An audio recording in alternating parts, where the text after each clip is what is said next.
Learners, welcome to my channel Gyan Kosh junction. मैं सविता आज आपके लिए टॉपिक लेकर आई हूँ इतिहास से शुंग वंश। आज हम बात करेंगे उस वंश की जिसने मौर्य साम्राज्य के पतन के बाद भारत की शासन की सत्ता संभाली हुआ था, शुंग वंश। कहते हैं कि 185 ईस्वी पूर्व में मौर्य साम्राज्य के सेनापति पुष्यमित्र ने अंतिम मौर्य सम्राट बृहदत्त की हत्या कर दी और स्वयं शासन की भागदौड़ संभाली और उन्होंने अपनी राजधानी पाटलिपुत्र से अयोध्या को बनाया। अयोध्या का नाम उस समय साकेत हुआ करता था। शुंग वंश के इतिहास का पता हमें मालविकाग्निमित्र, विदिशा के गरुड़ध्वज, बौद्ध ग्रंथ दिव्यावदान और बाणभट्ट द्वारा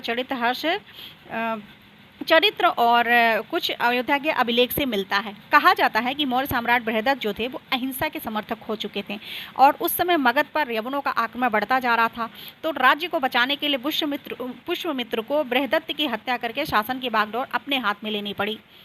परंतु कभी इसने खुद को सम्राट घोषित नहीं किया था, ये सेना प्रमुख के तौर पे ही अपना जीवन व्यतीत करता रहा। हाँ, अग्निमित्र को उसने आगे शासन की सत्ता संभाल दी थी, जो उसका पुत्र था।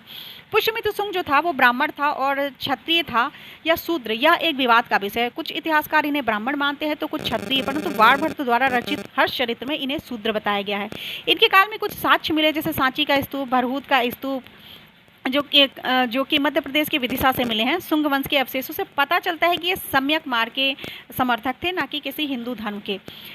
कुछ लोगों का कहना भी है कि आप ब्राह्मण थे और क्षत्रिय के गुण थे, परंतु शुंग वंश के जो भी अवशेष मिले हैं उसमें कोई भी यज्ञ कुंड, गुरुकुल, विश्वविद्यालय या मंदिर के अवशेष अभी तक प्राप्त नहीं हुए हैं। हालांकि इतिहासकार कहते हैं कि ये अश्वमेध यज्ञ कराते थे, यज्ञ कुंड कराते थे, लेकिन इसका कोई प्रमाण नहीं है।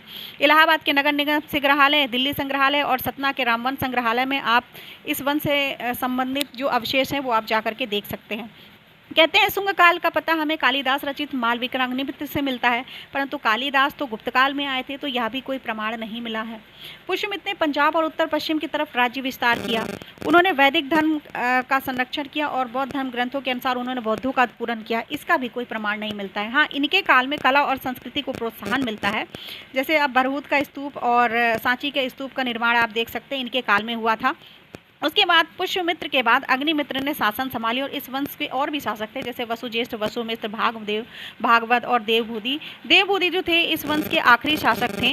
उसके बाद उनके ही मंत्री वसुदेव कर्ण द्वारा इनकी हत्या कर दी जाती है और कर्ण वंश का शासन लागू हो जाता है। इस प्रकार इस वंश का अंत हो जाता है। ऐसे ही और जानकारी प्राप्त करने के लिए आप हमारे चैनल को लाइक एंड सब्सक्राइब करें, बेल आइकन बटन